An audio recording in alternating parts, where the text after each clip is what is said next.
Hi, Tiffany. Hey Melissa, how are you? I'm well, thank you. How are you? I'm doing great. I'm so excited to be talking to you and to be here. Me too, on our inaugural episode of the Station 19 2020 podcast. Yes, I'm totally geeking out. So excited to have this podcast. And I just can't wait to get into everything. It's so exciting. Absolutely. So, I mean, obviously, I know who you are, but do you want to introduce yourself to everybody? Yeah. Hi everyone. My name is Tiffany.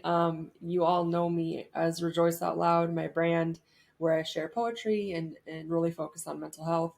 But thank you all, by the way, for your support. You guys are amazing.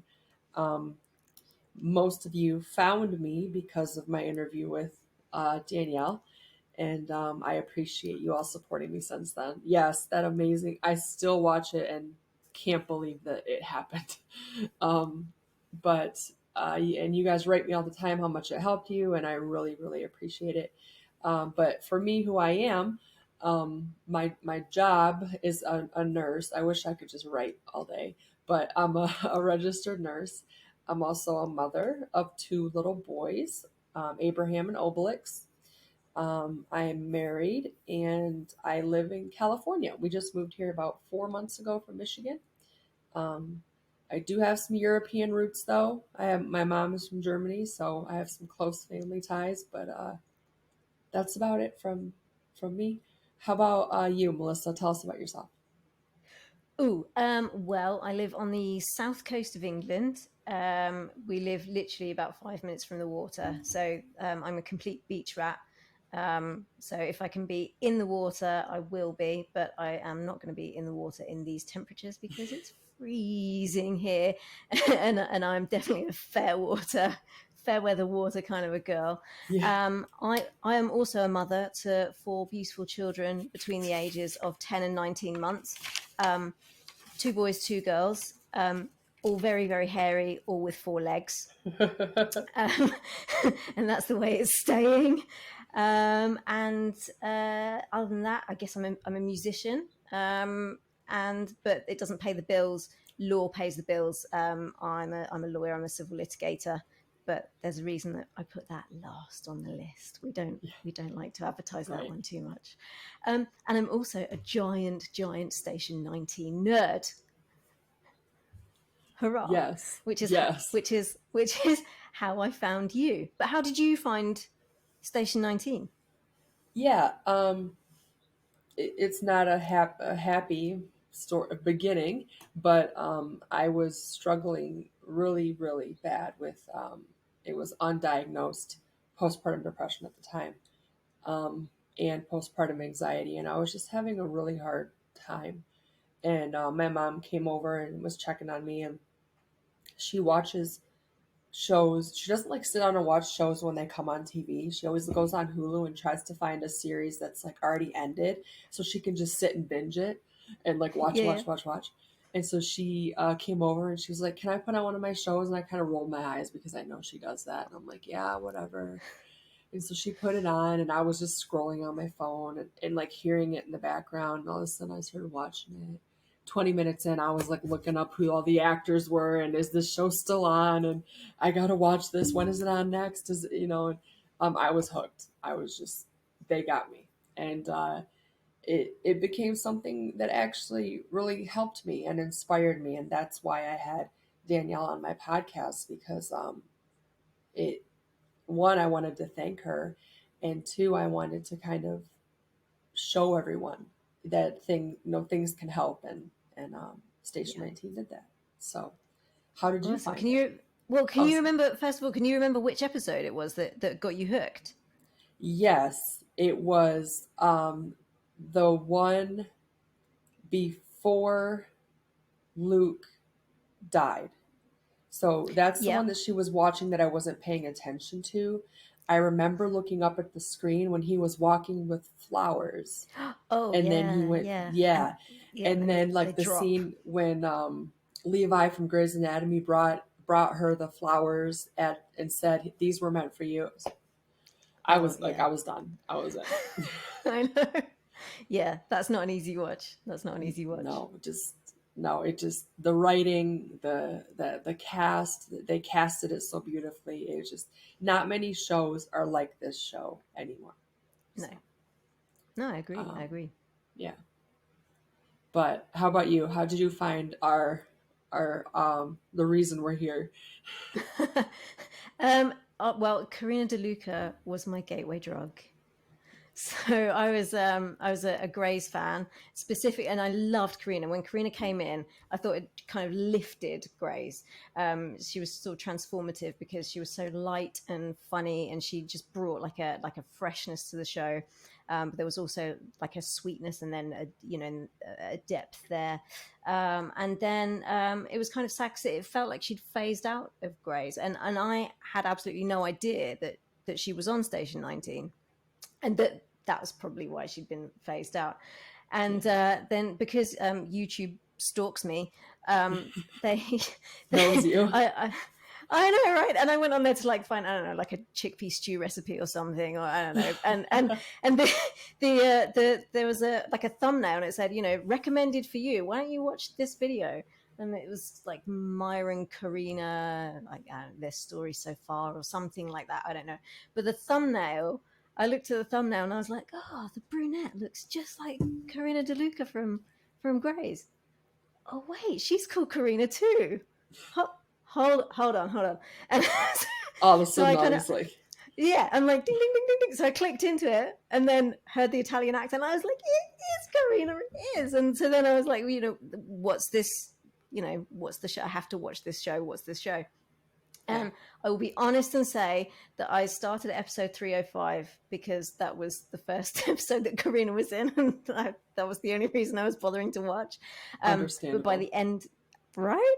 But then by the end of the series, I'd kind of fallen in love with everybody, and so I had to start again from episode one, and so now I've watched it a couple of times all the way through. So you did start and it from the beginning all the way through. Yes, yeah, I Yeah, did in the end. But it took Stefania Spampinato to get me there. But now I'm there. I'm all in.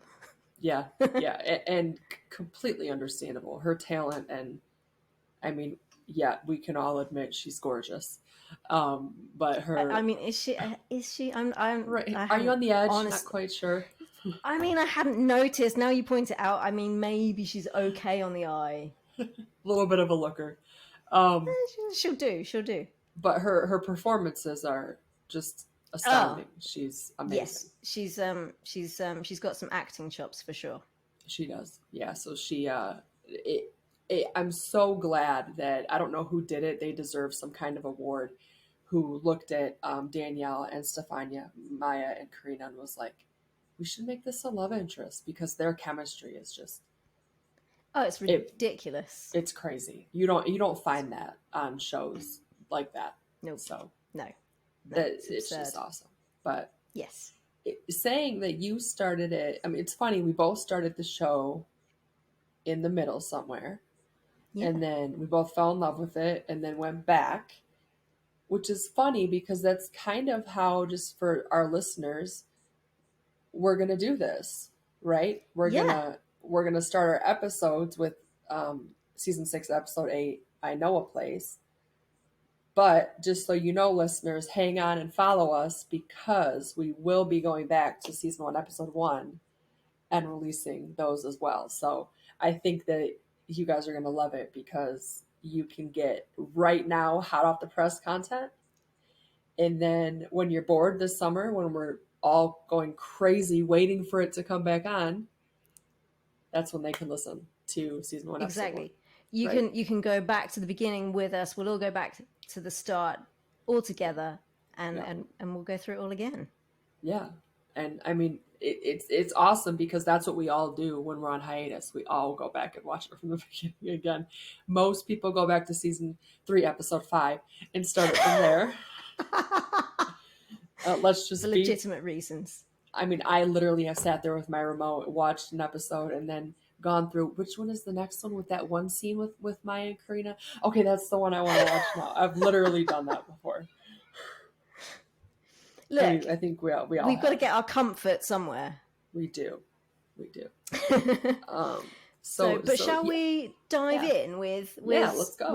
608, because I think that this was a really big episode. I think so. I think that Yes. it's going to be. I think that's going to be the catalyst for a lot of the stuff that happens for the rest of the season. So I think it's a really good place to jump in. It was written by Leah Gonzalez, who also did 507, which was um, the one where Maya and Karina kind of decide that Karina will carry the I want to count my blessings on another version of Oh, I want a you. little you. Yeah. Yeah. Gorgeous. See, again, gorgeous line. I want to count my blessings on another version of you. Leah For some reason, Gonzalez. when you said that, Genius. though, I'm so bad. I literally pictured Stefania with the holding the chocolate sauce and like, that's what I picked. Sorry. Look, we've all been there. We've all been there. But yeah, so Leah Gonzalez penned this one, and again, we got some absolutely incredible writing. Yes. But I think the episode kind of had four distinct kind of storylines or blocks. I think the first one was that we should probably touch upon is the incident that everyone's called to, which is the fire at Theo's old neighborhood. Yep. Yep. For sure. So the first thing that I wanted to ask you, because I think this is quite a particular thing to Americans, is on the drive there, Sullivan says that the neighborhood they're heading to was part of the recent redistricting from the year before. Mm-hmm. So is he talking about like gerrymandering, or why would someplace be in a different district this year than it was last year? Yeah, it's funny because it literally made me think of the movie from my childhood. We're similar age, Mighty Ducks. So I don't know if you've seen that movie, but the coach goes and gets one of the really good players from the other team, and the way he gets them is he said that the county redid the district lines, and so now where he Okay, lives, he's on this team, and right. so it can happen. Gerrymandering is illegal in some places, it's legal in some. Whenever we have elections, you'll see the say no to gerrymandering signs. Not so much anymore, but I remember seeing them growing up. Um, it can happen for a lot of reasons. It can happen for overpopulation. It can happen for, if there's an area that's not getting enough, maybe doesn't have enough access to healthcare or resources, they'll Yeah. move the lines. The mayor can just do it because of money. Somebody can, just decide they want it moved for some reason and do it. And if they have the Okay. money to do it, I mean, what they call it, lobbying, Okay. then Yeah. they can Yeah. get their way. So it can happen for a lot of different reasons. I wonder if, I also wondered if when they closed Station 23 in season 5, if they needed to redo the district because they didn't have a house there anymore. So maybe the fire Okay. department had to do it. There's some thoughts Okay. there too. Okay. That makes perfect sense to me. But I think the fact that it seemed like a very kind of throwaway comment, oh, this Yeah. was part of the redistricting. So, but there wouldn't have been any because it is such a kind of throwaway thing. There wouldn't be any reason, I don't think, to put it in there unless there was going to be like more of a follow up further down the line. Well, Was and was it my could tie, feeling? yeah, and it could tie to, now Theo's investigating all these people trying to move in, right? And are they Yes. Yeah. starting the fires? They could be behind it too because they have money. So are they Which is what paying I was someone thinking, to? that Mhm. which is why I wondered if it was like a gerrymandering thing, and if we're going to be feeding into kind of the larger storyline with Travis and Dixon, because as we know, Dixon is not averse to a little bit of political sort of backhanding For and, sure. and and all that stuff. So I wondered if that's why, which is why I sort of wanted to understand it a bit more. So thank you for that. Yeah, for sure. I think there's a lot of different reasons, but I think you're right. I think it definitely has to do with politics. Cool. Okay, good stuff. So this fire, it was, as we say, in his old neighborhood. When he goes back, he's immediately recognized by Tomas, Yes. even though he was, what did they say, 14? Did he say he was 14 when he 14. moved Yeah. out of there? Yep. So clearly the boy hasn't changed much. but it seemed to be a fairly routine kind of call for them until such times as the mother of the family runs back into the building to get the family Bible. Theo and Travis run in after her, and then there's an explosion that appears to come out of nowhere. Yes. So luckily Theo knows the layout of the houses because they're all pretty much the same from when he grew up. So he manages to kind of find an escape route for everybody. And he even manages to save the family Bible that had their family tree in it and their citizenship papers and everything. But obviously poor Vic went through it, seeing her boyfriend and her best friend go in there, and then this big explosion. Yes. And so she's obviously kind of been sort of traumatized Definitely by triggered that. there. Yeah, definitely triggered. Yeah. So once we've sort of done the rescue, put the fire out, and we're back at the station, Beckett's being a bit of an arse because he'd told Theo he couldn't go back in to get the Bible. But then when the mum runs back in, Theo then goes back in to save her life. But when they come back to the station, he's benched by Beckett for defying an order, which clearly he didn't defy an order because he didn't go back in after the Bible. He went in to save a life. Well, so, and he literally sent Travis in too and said, well, the right civilian after is him. to go in there. Yeah. So Yeah. you just sent him in to get the civilian. It doesn't, yeah. Exactly. So he's being very inconsistent again. So we're not seeing the best leadership qualities from Beckett. And then poor Vic's having a meltdown in her towel in the locker room, and Theo seems oblivious to it all. Totally oblivious. Doesn't see it at all. No. No, and that was hard. Yeah, and I actually pulled out a line from that because of Leah Gonzalez's like gorgeous writing, and I absolutely loved it. She said, "If I let these feelings I'm having even an inch past the dam that I built in my throat, I would drown this whole building." Yes. I mean, that was what a line. It was, and Barrett Vic, she delivered it so well. She did. It was crazy. But I think it was Vic is always like the joker of the pack, and she's very stoic and very kind of very cool all the time. And so for her to kind of have that moment and to have that particular line, to kind of say it's right at the surface, and and there's a reason I have to hold it all in, is because there is so much there to be held in. Yeah. And I think I think it did kind of shake Theo a little bit into kind of realizing, kind of because he was a little bit self-absorbed in that moment, I think, and until she said that. And so I think it was good that she managed to kind of like pull him in, and and she said, didn't she, like, I'm always everybody's nurse. Yes. I can't play that role as the widow again. Yes. And sometimes I need someone to be the nurse for me. And I was really glad that she did that, and that she allowed herself to be vulnerable, and kind of say, I might not show it, but I need the support sometimes. So I did like that. I loved that. Yeah, you used the same word I was going to use. I loved that Vic was vulnerable and very transparent when she knew she needed help. Being a nurse, it is like when you're a nurse, you are always the nurse, right? And yes. When you need a nurse, there isn't one, because they're like, well, you're a nurse. And so I loved that she allowed herself to be transparent and genuine with him. And I will say Theo seems to always be good at recognizing and being receptive once something is brought to his attention. Yes. Because he handled that scene pretty well, and then they were back to joking at the end. But I loved how they communicated there.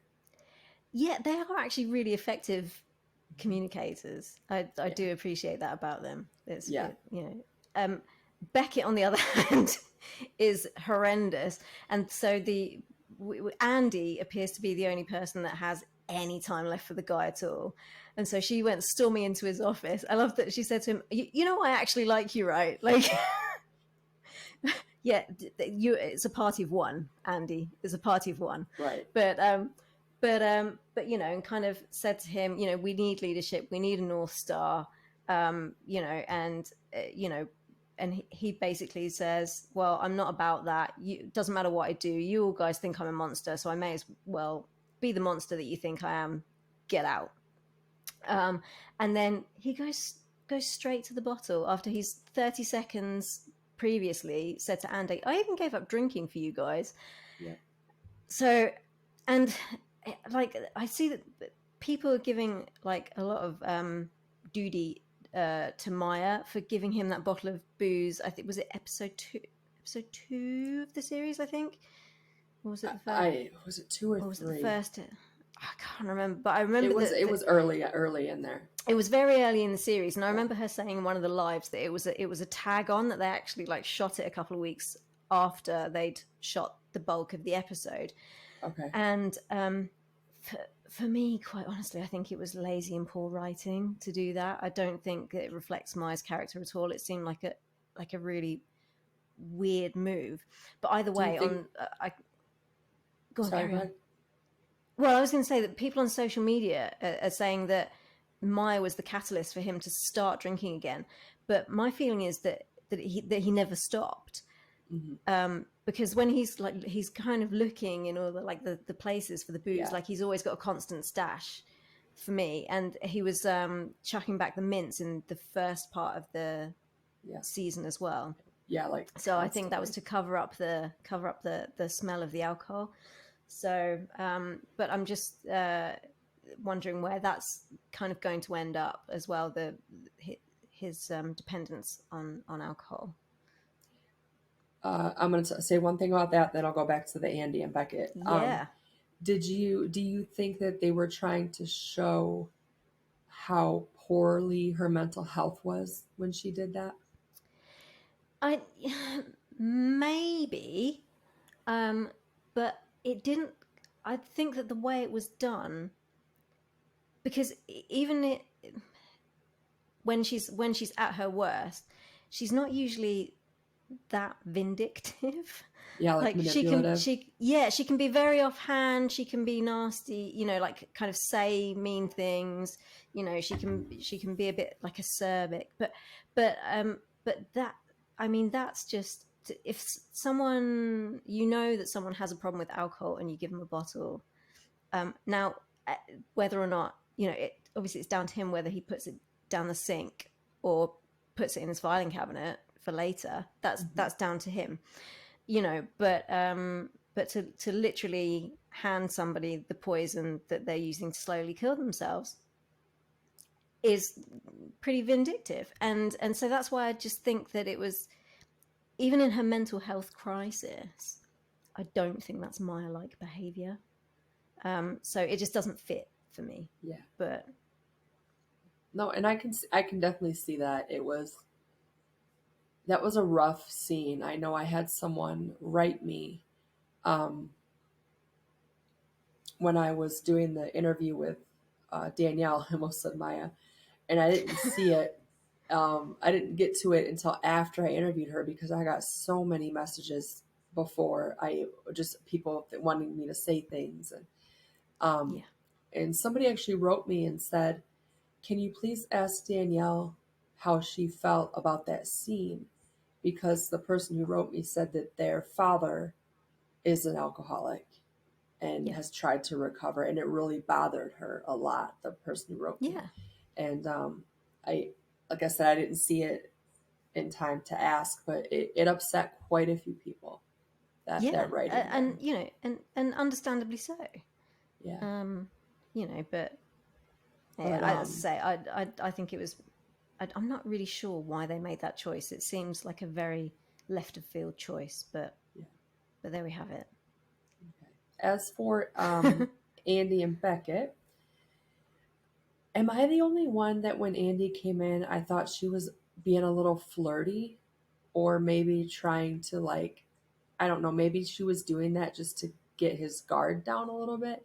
But I felt like even when he got in her face, I felt like her facial expressions and her eyes were, I don't know, maybe that's just me. I thought she was being a little flirty because, you know, there's a They little had that little past something, there. something. Yeah. Yeah. Yes. Um, Yeah. I definitely thought he was going to be more receptive to her, because she's only Yeah, ever been positive because of their towards him. history, and she's Yeah. absolutely, and you know, Yeah. everyone does give him a hard time, and she's the only one left Yeah. who's trying to defend his honor at all. So, Yeah. but you know, I guess he's very frustrated. He's not in a great place, and people don't make the best decisions. He's also in a mental health crisis of He is. kinds, the same way that Maya is, and so both of their judgment is clouded. Yeah, You for know, sure. so yeah, but yeah, I'm just worried about how much worse that's going to get before it gets better. But we'll see, we'll see. But speaking of Andy, the second kind of storyline that was in 608 was Andy and Eli, my fellow Brit. Yes. So essentially all of the Andy and Eli stuff was Eli following Andy around like a puppy, trying to get her to get out of Travis's ear, as he says, and into the ears of everybody else, because she's the true leader of 19, as he keeps reminding her. Because you know, he needs everybody on board to help him with Travis's campaign. But I just found their stuff to be so amusing. Everything was really heavy in 608, except for the Andy and Eli stuff. And I mean, again, Leah Gonzalez and her writing, when Eli walks in and Andy's on reception, and she just literally turns around and goes, "No," just that, "No," and Yeah. it was just brilliant, and it just set the tone for everything else with them. So, but I mean, here's a patronizing arse, though, to be fair. I mean, he called him, what is it, stupid and noble. Stupid. Yep. Said that firefighters just rescue cats and slide down the little pole, and so she wouldn't understand what he does, which is winning elections with the good guys. You know, he's very patronizing, and I'll be honest, I think that English accent like buys him a lot of excuses. Like, I think, you know. Yeah. Oh yeah, definitely. Definitely. But so, I loved when he went down the pole, though. I loved that scene. Oh yeah, and then she was like, "I was joking." It didn't sound like she was joking to me, to be perfectly honest. I think she was just hoping that he'd be like too much of a wuss or something to do it. To not do it. But when he hit the deck and then said, "We need to call for help," and she said, "I am literally who would turn up." It was just brilliant. And then she just very casually pops his shoulder back in.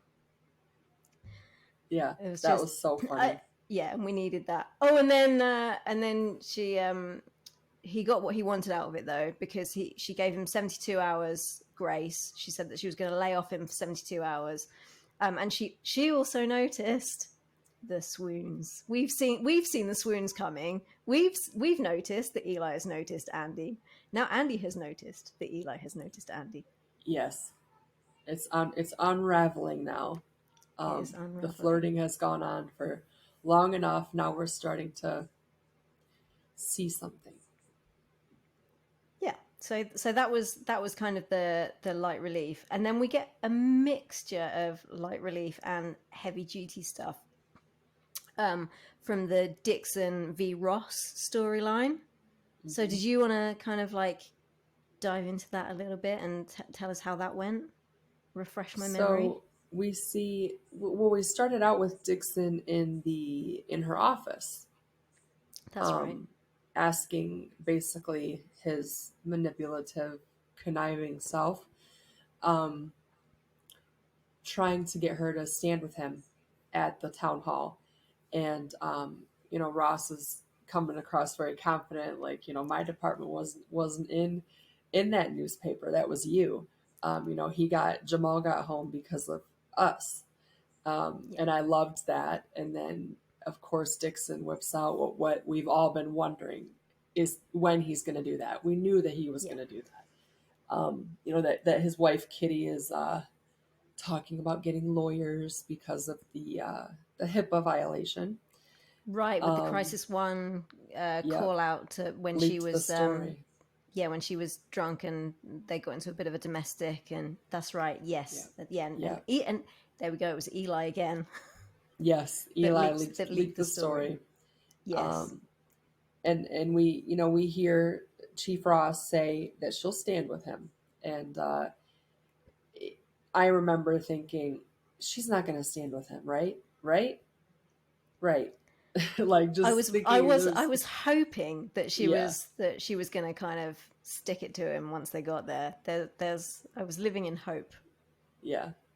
And then a couple scenes later we see him waiting for her outside her office with the I don't remember what it was, the It was a something, matcha latte a because matcha latte. all the pretty girls Yep, like a matcha all the latte, pretty girls and drink and those. he means that in a complimentary way, not a pejorative way. Right, of course. Um, and I love Chief Ross in that scene as well because she was being so honest with her words, but not the way that Dixon was receiving them. Right, like Yes, she played on yes, her yeah, yeah. words, even when Oh, he yeah, was. because yeah, doesn't she say that she can always be counted on to do the right thing? I'm a woman that can always be counted on to do the right thing, even when There we go. the person who almost got me tased, um, Yeah, she yes, reminds yeah, him of yeah, that. So I love her little liners too. Um, and then we see them again at the end of I think the episode. Does it finish out with that maybe? Um, the scene where she's talking at I the think town it hall. might. Yeah. I think that's the last scene. With Um, so I think the last scene is after the town hall with I think with Sully. He comes to talk to her about what happened at the oh town hall. yes, I love that scene too. Which we can talk about that as well because it goes with Yeah. the Chief Ross timeline. But um, she handled the speech so well. Gave me goosebumps. I love that she stood her ground. I love that she offered the police officers to come and do Crisis One training if they want Oh, to. Like how she threw that that was out there. I love that because the first it was salt in the wounds first when she said, "Oh, it was a lack of training that made Yes. that made PD draw their weapons," and so Yep. I was like, "Oh, that is salt in the wounds." And then she really handed it to him, saying, "We Yes. invite any PD that wants Yeah. better training to come to FD." And we'll give them Crisis One training, and then nobody's going to have to go through what Jamal went through ever again. And I Yes. just, oh, I loved yeah, it. really handed it to the guy. She did, and I also loved when they panned the cameras back to the station, and like Vic and everybody, Ben and Andy were all like, "Yeah, she did that. She did that." I love how they focused on Sullivan Yeah. and the amount of almost grief or concern that he had on his face, and the Yeah. big sigh. Right, I loved that. Yeah. Which is what pans us to the last scene where he shows up and she's like, you can't be here, you can't be here, and he's like, we'll keep the lights on, leave the door open, I'm gonna Yeah, sit and he's over come with a here, stack of yeah, papers hand you and one so at a he's time. exactly under the Yeah, guise of like we're just yeah, going to be talking about some paperwork and yeah, yeah, and he's so supportive of her, which is yes, a new look for Robert Sullivan. it is. That he's standing with her, taking the moral high ground because she's super concerned, and I loved that as well actually that she was vulnerable with him Yes, and allowed herself to be emotional with him because me too. we haven't seen that side of Chief Ross. She's very kind of I am the plan. I make the plan. I execute the plan. I am the plan. Like very self-assured. Yes. This is what we do. This is how we do it. No exceptions. And now we see for the first time she's wavering, and she says, "I wasn't a good soldier. I Mm-hmm. didn't. She didn't follow the plan. Didn't I fall in wasn't a line. good soldier. I didn't fall in line.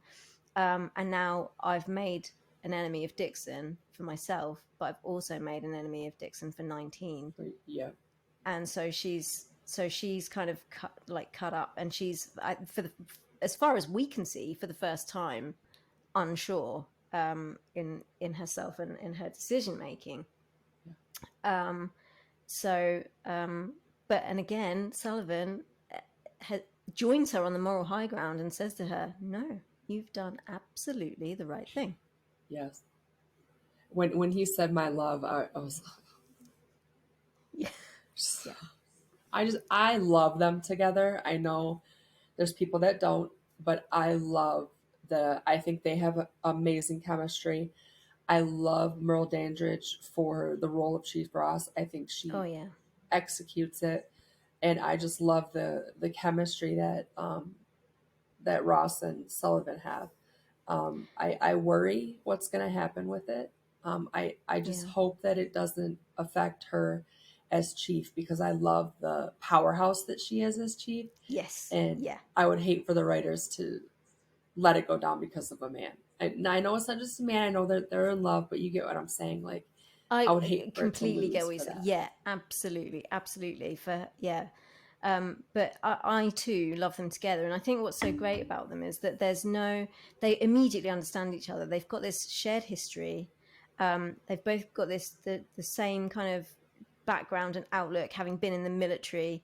So not only have they known each other in the past, so there's like a relationship history and a personal history, but the fact that they've both kind of been in the same environment, they've both seen the same things, they've both been through the same kind of harrowing stuff. Yeah. They just completely understand each other, and there's a shorthand there, I think, Mm-hmm. that he didn't have with. I know people loved him and Andy. I did not. They're just they were just like oil and water for me, and Mm-hmm. or it's like oil and vinegar, right? Like they're a great combination, but they don't, they go great together in one way, but they don't ever mix. Yeah. So, Yeah. and that for me, that was Sullivan and Andy. It was just, they were just two separate entities that kind of met in the middle somewhere, but never really came together. Whereas I think that Ross and Sullivan just get each other on a level that no one else will either ever get either of them. Does that make sense? Yeah. And I don't think that they really delved into that relationship. I think it was a very surface relationship, Yes. and Yeah. we didn't see, like, it seemed like Sullivan, to me it seemed like Sullivan was in love with Andy, but I don't think Andy felt as strongly the same way, because even No. when they announced the marriage, she was so like, why are you doing this? Like, I want people to know. And Yeah. it was, yeah, that was a interesting time in writing for that Yes. Yeah. relationship. But no, I think that they've got it right now with Sullivan and Ross, in my opinion. For sure, for sure.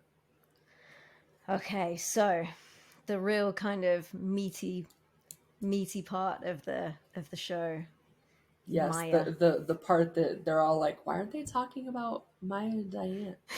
Oh, we will. We're going there. We're going there. We're Yes. going there. Um, Maya. Okay, so when the show opens with Maya maniacally cleaning every square centimeter of that apartment.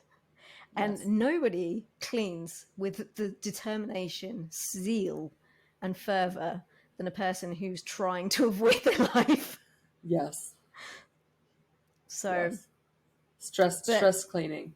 stress cleaning. But on a serious note, I guess at this time in her life, it is the one thing in her environment that she can actually control. Yeah. So, at least she's taking action. She's doing something. And as we know, Maya likes to take action and do something. She's high functioning and she always has to be productive, even in crisis.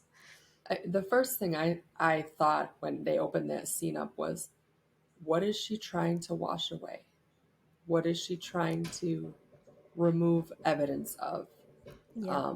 Is she, because even when Diane walks in and you see her pan the room, there's a look of, okay, this is going to be tough almost. And so Yeah. I just remember thinking she's removing all evidence of what was before. Yeah, and it's so weird because we wrote down almost exactly the same thing. I've written down that she's trying to sanitize everything, Hmm. and that sometimes you just have to sit in the dirt. Yeah.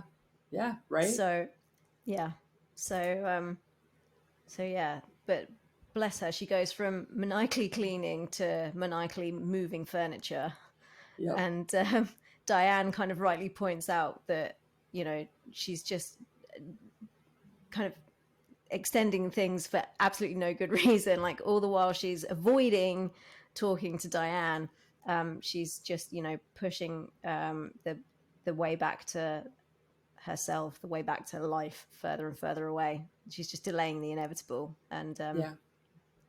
so finally gets her to sit down with some felt tip pens and a piece of paper, but and start getting down to it.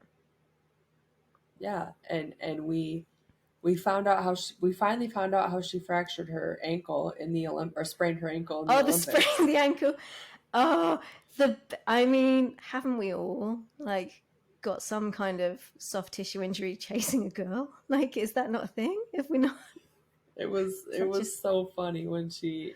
I mean, it's it wasn't. classic She didn't Maya. deliver it funny, but it was funny. I twisted it at the Olympic Village 2 nights before my big race. I was chasing after a girl from the French relay team. Of course you were. Of course you were. Of course you were. But she says that she's not going to make one stupid. She wasn't going to let one stupid night decide her fate. Yeah. So she got on with it and she ran anyway and she won anyway. And I kind of draw the parallel that she's not going to let this one stupid thing, like that's Maya's way, right? So she's going to do exactly the same thing, and she's going to get back on the track and start again, not let this one stupid thing decide her fate, I hope. But Diane has her write down the timeline from the first time she thought of winning to winning at the Olympics. So she gets going, and when we see her again, it's like a scene out of A Beautiful Mind, all those chaotic scribbles and the arrows and all the craziness. And she's only managed to get up to age 12, but Diane says that's plenty. So just that little interlude there between 3 and 12. But did you see on Twitter, there were a couple of girls who did God's work, and they sat down and they kind of freeze framed and managed to decipher the crazy scribbles and do their own timeline. I just took a couple of the kind of honorable mentions from there, stuff that I thought was worth mentioning, from that kind of explain Maya a little bit more. So Maya, this makes me sad. So Maya's written down that when she was 6, she struggled with her reading, and her dad wouldn't let her eat dinner until she could read without mistakes. That's so. It's just it's heartbreaking. It really breaks your heart that, and I'm aware Maya is not a real human being. I'm aware, but there are so many Mayas out there. Yes. How many kids have been through that today? And what's it going to do to them when they're? It's just it's just heartbreaking. And we know that this carried on, and this kind of behavior from her father followed Maya, because I think it might be 305. When we have the flashback to Maya in her teenage years with her cute little train track braces, and her dad won't let her have the mashed potato at the dinner table. In fact, he won't even talk to her, and she has to ask Mason to ask her dad to pass the mashed potato or something, and he won't let her eat it and ends up throwing it against the wall. He says, "I don't hear losers," or something like that, right? He says, yes, "I don't hear losers." Yeah, exactly, yeah. And and he ends up throwing the potatoes against the wall rather than let Maya. So we know that this wasn't just like a one-off thing. This is something that's been happening consistently through her life.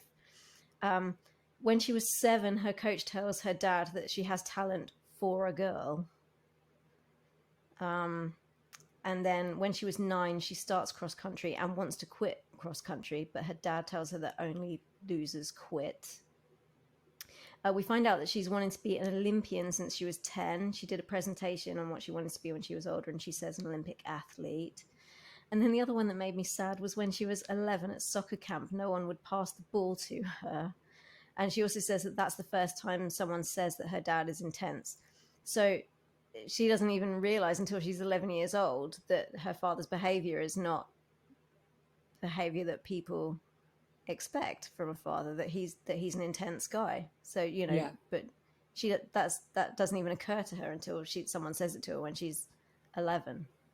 So yeah, it's his behavior is normal to her. That's what she knows, right? Exactly. If that's all you know, right? So, yep. And what they didn't write down, what wasn't written down on the, you know, on the actual chart itself, but what the girls deduced and what we can deduce from that timeline, is that if she was, because she says, and this is how we get to this, because she says she remembers when she was age 10, she remembers seeing Brandy Chastain score the winning goal for the USA. Yeah. I mean, that sticks out in many minds.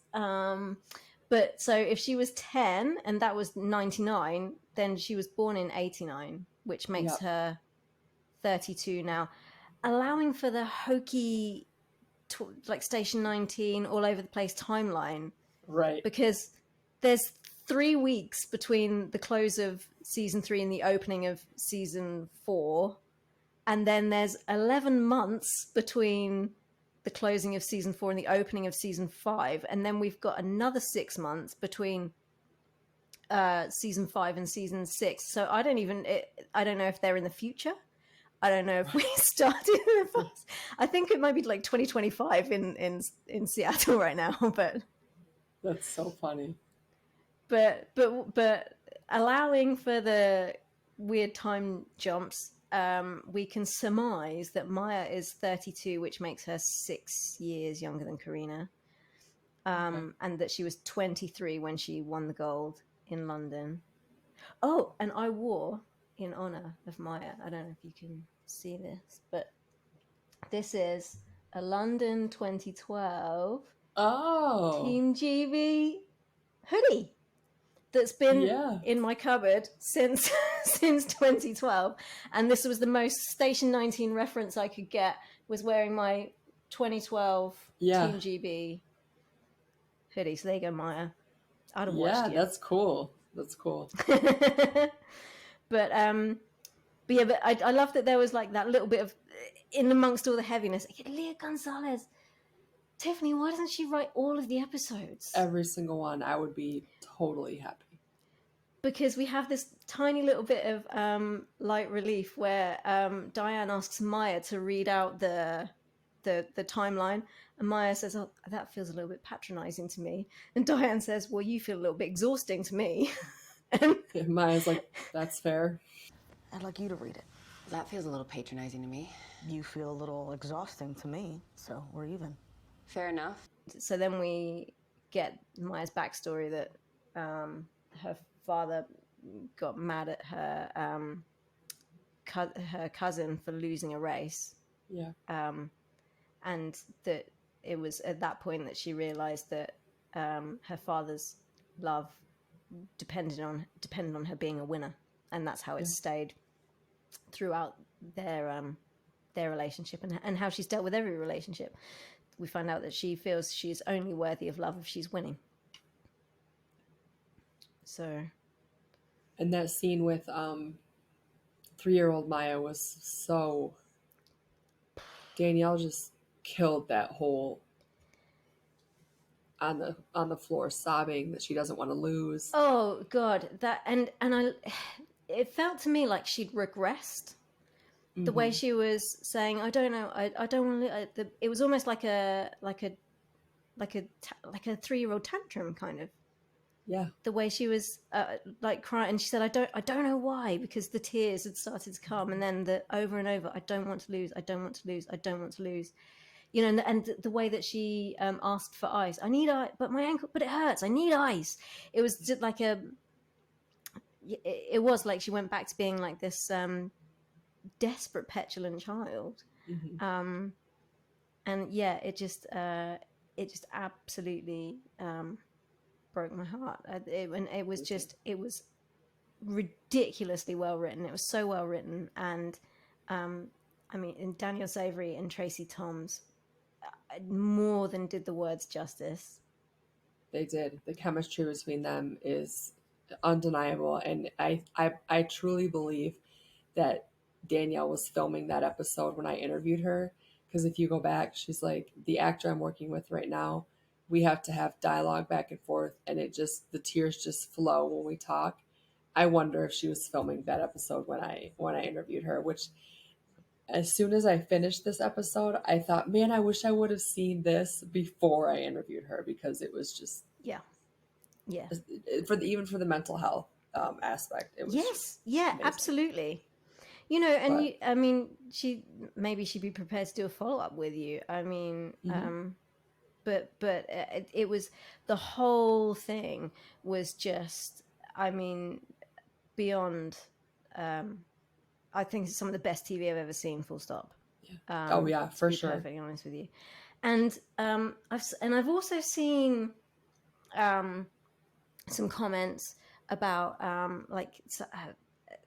couple of kind of negative Nellies saying they thought it was cheesy having the stuff with the when she was holding 3-year-old Maya. And I just wanted to say that I'm actually a part-time psychology student, and I all of this stuff, all the stuff about the psychogenic pain, all the stuff about this all stemming from her being 3 years old, and her literally, when you're 3 years old, as she said, Diane said, when you're 3 years old, you can't feed yourself, you can't clothe yourself, Right. you can't shelter yourself, you're completely dependent upon your parents.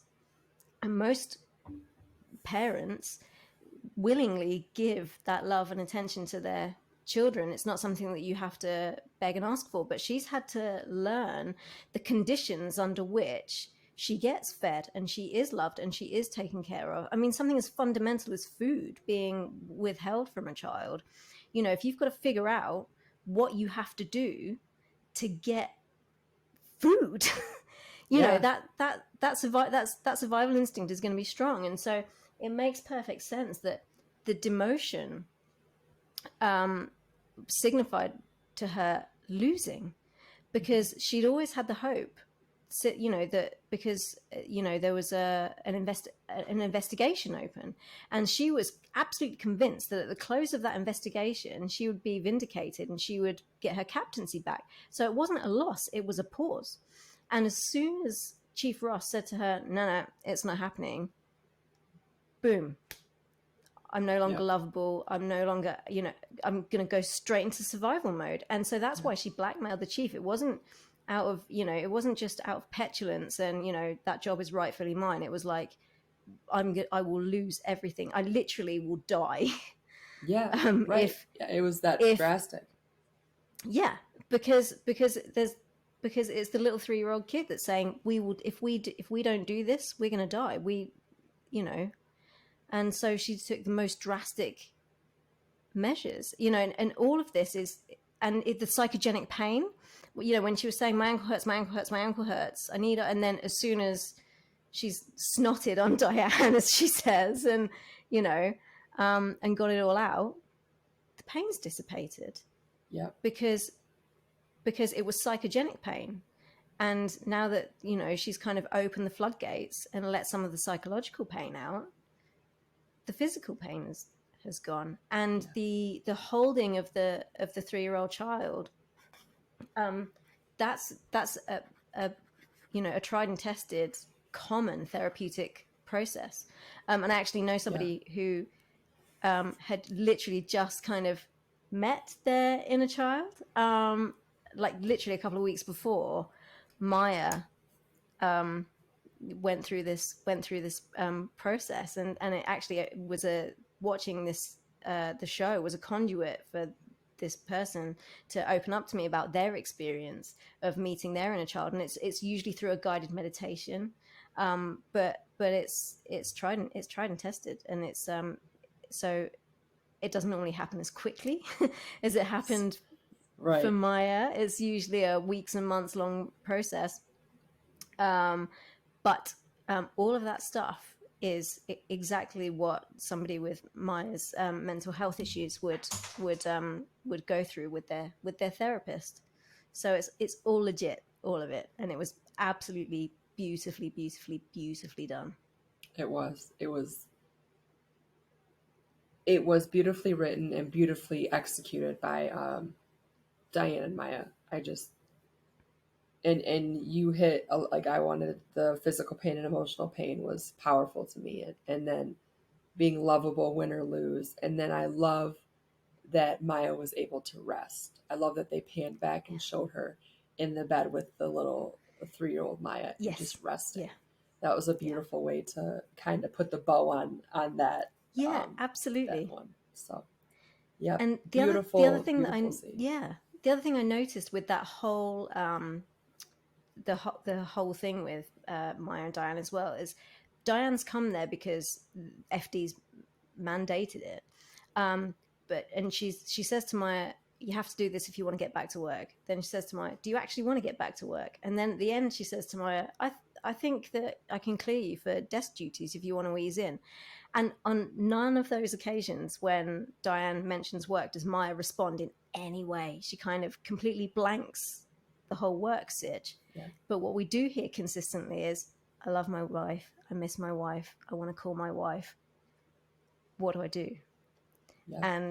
And it's the first time that we see Maya. I don't say she hasn't prioritized Karina over her job, because she's done it a bunch of times. She did it when she went and joined in with the car chase when that saw the demise of Andrea. But she's done it a few times. But she took leave, didn't she, to take care of Karina after Andrea died. So I'm not saying that she hasn't ever, but as a general rule, we see Maya put the job first. 100%. And that was and she's completely ignored Diane when Diane's mentioned going back to work, and all she wants to do is reconnect with her wife. Yeah, and I wish there would have, like, Diane could have been on FaceTime with Karina or something and had the phone sitting in the room just so she could have heard that, because I do think Maya has put the job before Karina in several ways, several times. And if Karina were here, Stefania, but if Karina were here and we were talking to her, she would say, my wife loves her job more than me. I think she would say that 100%. Yeah. And so Maya doesn't just need to prove that she's healthy mentally. She needs to prove that Karina means everything to her, which I think she herself realizes now. Because I don't think she realized that before. No. But and the other thing is, like, they haven't had any contact. And again, with the timeline, when Diane first goes in, she says to, or no, it's not. It's not when she first goes in at all. It's when Maya asks, can she call Karina? And Diane says, how much sleep have you had in the last 2 weeks? Are we assuming then that it's been 2 weeks since she was 5150'd? Like, since she was released from the psych hold? It seems like that's what they're implying, because I don't think she would just ask her that 2 weeks. That she would just pluck 2 weeks randomly. out of the air. Yeah. No. So yeah, which doesn't make any sense if that's what they're saying. Because I would imagine she was in the hospital for 2 or 3 days and maybe home a couple of days by the time she comes. Yeah. But if it has been 2 weeks, that's a hell of a long time to not hear from your spouse. Especially with what happened, 100%. Yeah. Yep. So, and it doesn't seem like she's seen anybody else from the station either. She seems very isolated. Yeah, which I don't like at all. No. I very much thought when we saw the episode where the hospital scene, which was so hard to watch, I thought for sure, like, when she got home from the hospital, Andy would be there to help get everything settled. Do you need any you food? would have hoped that Andy would have, like, moved in. Yeah, I mean, to watch her. Yeah, it's not like they don't have form for that. That would be the fourth time that Andy moved in. Yeah, that she's moved in. Yeah. So Yeah. I agree So, with you. I because don't like that at all. I didn't like it, and yeah. So, but you know, hopefully that will resolve itself, and the team will be a team again, and they'll be supportive of her. But yeah, it was a difficult watch, but just so well executed by everybody, well written, well directed, impeccably acted. It was an episode and a half. It was amazing. Totally amazing. I agree. I know that this episode helped a lot of people with mental health issues. I mean, if you go on Twitter, everybody was posting pictures of themselves as a kid. Yeah. And I watched it, and then I watched it again immediately. And then I went and wrote, I don't know where it is, but I wrote one of the longest poems I've ever written about the people who mentally and emotionally abused me for a long time. Yeah. And it was nice to just release that. It's And cathartic. that episode It was inspired. cathartic for a lot of people, I think, that Yeah, episode. for sure. So, yeah. Yeah. But And, I think the what Leah did so well as well for me is that although all of the storylines seem really disparate, it felt to me that there was an overarching theme of like passing things on down through the generations. mm-hmm. So with Theo, you know, Tomas says, or you know, he goes back to his old neighborhood, and Tomas says to him, "Oh, look, he's just like his pops because his father Yes. before him was a firefighter." So we've got like the heroism being passed down from father to son with Theo. Then there's the physical passing on of something in the family Bible that Theo rescues from the house that's got the family tree on it, and it's about having something, you know, to physically pass on from generation to generation. And when you look at everything that's going on with Dixon and the police department, that could even be seen as like a generational passing on of something in a negative way, Yeah, with for the sure. institutional racism that runs through the police department. You know, I'm sure that that the police officers individually, 99% of them aren't racist, but because the institution itself, you know, has this this history of racism, that's kind of getting passed down from generation of police officers. You know, and then Maya's trauma is generational. It's been passed on to her by her father. And, you know, thank God we see her trying to break the cycle so that she doesn't, you know, pass that on down. That's what I took from the episode anyway. No, and I actually thought about that too. I thought how good it was that this all happened, because I think she would have been exactly how her father was to her kids, and not on purpose. I think it was just so ingrained in her, Yes. that would have come out. So I'm so happy that it's worked out this way, that she's getting freed from it. Yeah. So what I know that we kind of watched 2 episodes kind of back to back, but thinking back to the end of episode 8, then what were you excited to see in episode 9? What were you looking forward to seeing in episode 9? Maya and Karina talking. Yeah. And not even like getting back together, but just making some sort of point of contact. Yeah. I was looking forward to seeing what's going to happen now with Chief Ross and Dixon and the lawsuit. And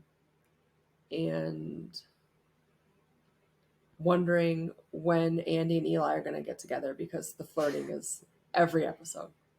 Yeah, it's building. It's definitely building. And Yeah, who for did you sure. think? I mean, this seems like a redundant question considering like the deep dive that we just did. But who do you think had either like the best like story arc or the most growth in that episode? 100% Maya. 100% the growth that she had, which, as you said, it does not happen overnight like that. But I mean, it was like a light switched, and it was cool to see. Yeah. What about you? And yeah, same. Yeah, Maya. There was just to be honest, I could have watched a whole hour of that of just Maya Yeah. and Diane. Like, and the episode went really quickly. My fiance even said, "Oh my god, is it almost, is it over?" Because it Yeah. just felt like it just went so. It felt like it really went quickly, and I genuinely could have watched another hour of that. So Maya's growth was incredible through that whole thing. And did you have a favorite scene? I think my favorite scene was she was when she asked Maya how she felt, and she was like embarrassed, raw, tired. Yeah. And then when she started talking to her again and she started sobbing, and she was just like, I miss my wife. I love my wife. That scene for me just it really stuck me. Yeah. Love that. It was What about you? I think the acting, the way she delivered that line specifically, just Yes. was a knife to the heart. But I think I would struggle to choose between all of the Diana Maya scenes. I think that I wonder how it would have been if Peter Page had been at the helm in the director's chair, Yeah. because it felt similar to Maya and Karina in 414. Yep. The kind of the fact that it was just the two of them having a very intense conversation, and yeah, I mean, obviously it was more still. They weren't sort of chasing each other around the apartment, but I would struggle to. I think all of that could have been put into like one scene, and it would have been like an incredible kind of two-man play kind of thing. Yeah. So I for loved sure. all of that. And did you have like a favorite line or a favorite bit of dialogue? My favorite dialogue was every scene between Diane and Maya. Yeah. If I had to pick a favorite line, it would probably be the part when she says to Diane, "But I love her," and then Diane says something, and then she says, "I have to learn to love myself." I just loved how the look on her face. Danielle did such a good job with little Yeah. gestures and looks. The very and subtle, yeah. Yes. Yeah. And I loved that. But I love her. See if I can love myself first. I love it when they learn. Yeah. What And about then you? What did you? It's so hard to pick one I line love on it the when they Diane learn. and Maya. Yeah, I know, right? Well, just I actually loved the line that I picked out for Vic, which is, if I let the feelings out past the dam I've built in my throat. That was that felt like a lyric, almost like a song lyric. That was super duper special. And just for comedy, just for lightness and comedy value, and just Yes. for it felt like a very natural conversation when Diane told her that she finds her exhausting. It just that felt like that made the dynamic feel very real to me, and it made it feel like it set the tone for the conversation. I think for the rest of it, it's like Diane again kind of saying, really, are we really, is this how we're going to play this? Yeah. You feel exhausting to me. And then Maya's kind of, fair enough. For me, that kind of reset the balance and reset the tone, because Maya went in combative and Diane was like, are we really gonna? So, but the very light and comedic way in which it was done, you feel patronizing. Well, you feel exhausting. So yeah, I just thought I loved how Maya, she was like very emotional, and I love how when Diane said, she said a whole dialogue, and then she was like, "That's worth a little bit of embarrassment." And Maya's like, "But it's not just a little bit of embarrassment, though." yeah, I it's not love just how a she little bit. delivered that line. Yeah. But yeah, we've got an embarrassment of riches, I think, with that episode. But it was brilliant. Yes. So very good episode. I mean, we said, didn't we, that we were going to do a double header because 8 and 9, we couldn't have done 9 without doing 8, but we're on the Right. verge of 10. So, I mean, are you still Tomorrow. happy? Should we just dive right in, or you want to? Yeah. Sure, why not? I mean, tomorrow. Oh yeah, we've got episode 10 tomorrow. Yeah. Tomorrow, yeah. So, if we want to get 9 out, we might as well put them together and finish it up. Yeah, let's do it.